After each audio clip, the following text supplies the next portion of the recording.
Right now, we are waiting to hear from President Biden, who is going to address the military plan in Afghanistan as he faces pressure at home and from abroad over the deadline to withdraw.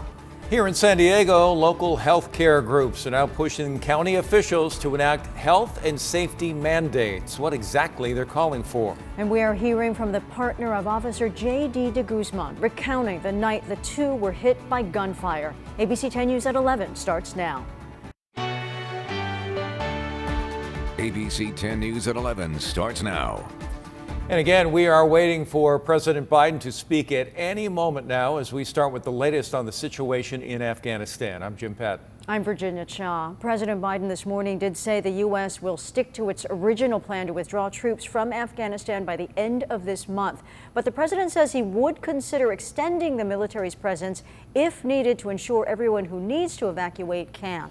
And as ABC's Elizabeth Schulze tells us, Biden's been facing growing pressure from allies as the chaos unfolds in Kabul. The president meeting virtually with G7 leaders who are urging him to keep U.S. operations in Afghanistan past August 31st. That's despite a warning from the Taliban that failure to meet the deadline will cause mistrust and violate a red line. It will provoke a reaction. A source confirmed to ABC News that Biden dispatched his CIA director William Burns to Kabul for secret talks with the Taliban on Monday. The CIA declined to comment. We're in touch with the Taliban daily. We're in touch with our allies and partners. The White House says 21,600 people were evacuated from the Kabul airport in the past 24 hours, the highest daily number yet. Hundreds of Afghans landing at Dulles Airport in Virginia and dispersing to Fort McCoy, Fort Lee, Fort Bliss, and Joint Base McGuire-Dix Lakehurst. This man, who was a translator for the U.S., just arrived in Seattle with his wife and 6 children. It was very hard. Just I left it everything for there. My family, my business, my house. And as the U.S. government works to safely evacuate thousands from Afghanistan, 23 Cajon Valley students are among those stranded and unable to make it back home. According to the district, the students were visiting extended family over the summer break when the Taliban took over, and now they haven't been able to get back. They then contacted the Cajon Valley School District. And they reached out specifically to us to find out, can you hold a spot for them in school? And so we said, absolutely. It's the least we can do to ease any of your stress. We're doing everything we can in pouring out our hopes and our desires that they are able to come back. But right now, all we have is hope. Representative from the district has made contact with the state official to get these families home. There is no word on when the students will return. Now to the pandemic. Local groups representing healthcare workers are pushing San Diego officials to institute a number of health and safety mandates. The San Diego County Medical Society and Hospital Association of San Diego and Imperial Counties sent a joint letter to Public Health Officer Dr. Wilma Wooten and the County Board of Supervisors. Now, in it, they wrote in part, quote, "It is important for all of us to protect those who are more vulnerable to the Delta variant." They mentioned children, the unvaccinated, and the immunocompromised. Then they went on to say, quote, "Our hospitals and ICUs are filling up, and the health of our community is again at serious risk."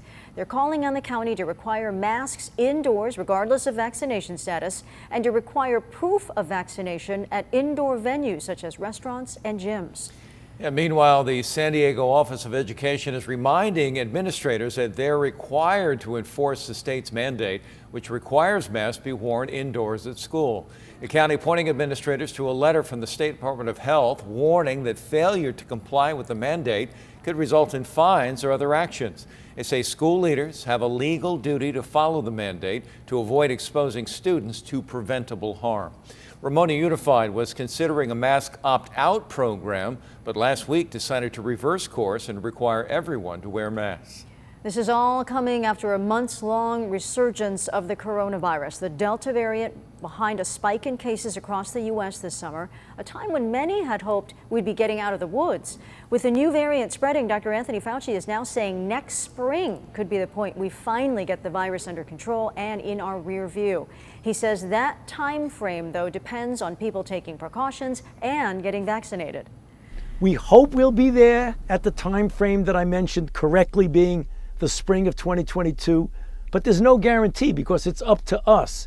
If we keep lingering, without getting those people vaccinated that should be vaccinated, this thing could linger on, leading to the development of another variant which could complicate things.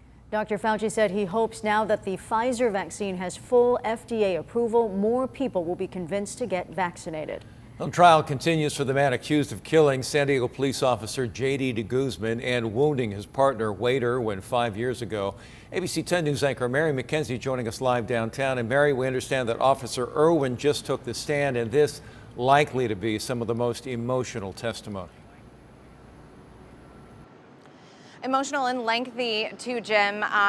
You remember Detective now, Irwin, was seriously wounded the night de Guzman was killed, taking a bullet to the throat himself. So again, just taking the stand as of a few moments ago, and we've been asked not to show his face.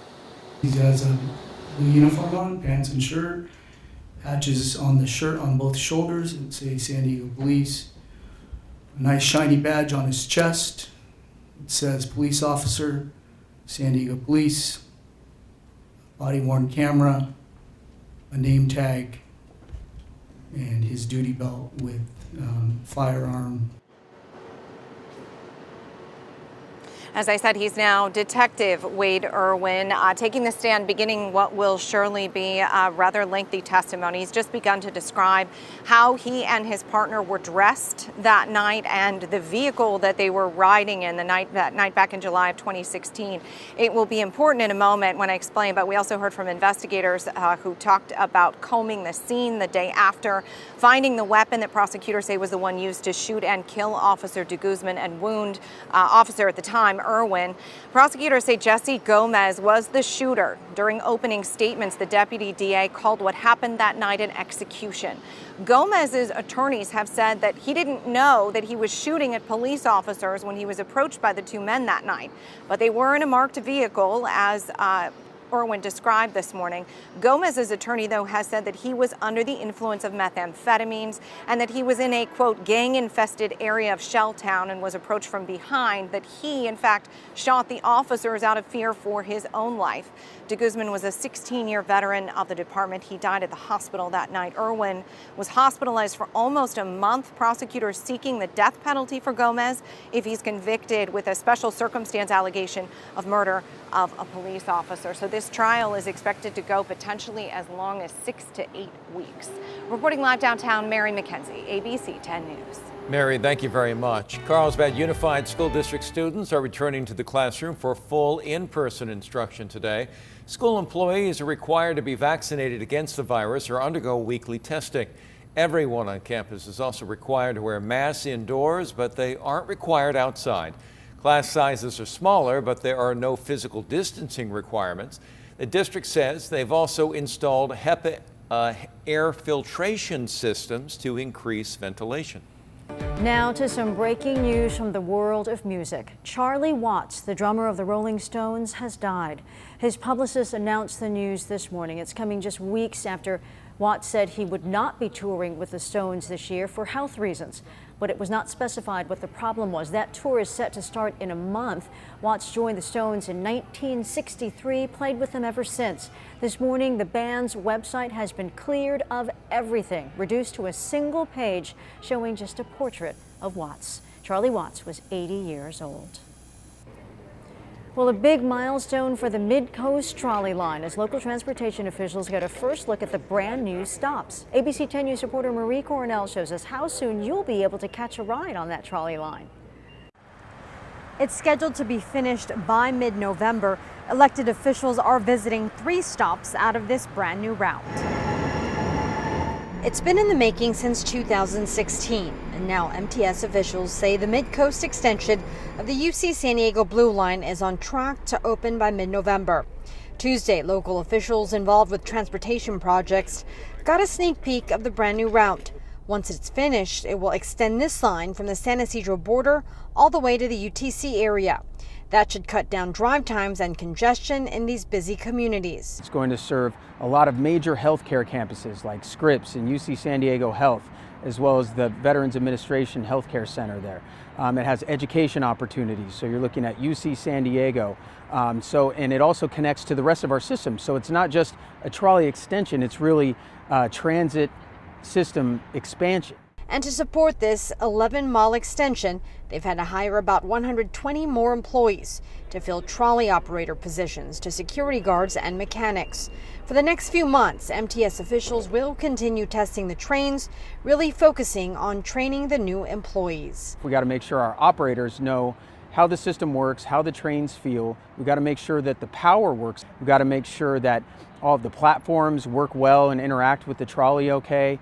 We got to make sure the tracks are running smoothly. On August 28th, the public will be invited to take a sneak peek of this route. This will be available from 10 a.m. to 1 p.m. Reporting from the Morena District, Marie Coronel, ABC 10 News. A mother is holding on to hope that her son will survive after a deadly crash over the weekend in El Cajon. Police say that Gaddy Cruz was speeding when he lost control and crashed into a light pole on Fletcher Parkway in Navajo. According to a medical report, Cruz wasn't wearing a seatbelt and was killed on impact. 2 others were seriously hurt in that crash, including Abigail Reyes' son, Giovanni. His mother says he's in a coma with a broken pelvis, backbone, ribs, and other serious injuries. I was just like telling him, listen to me, I'm gonna sing to you, sing in your mind, and I know you can't talk to me, baby, but just relax. He did, I don't know, somehow, some way you can just tell that he did relax. A funeral is planned for the 16-year-old who died in the crash. It will be at the Meridian Baptist Church tomorrow morning at 10.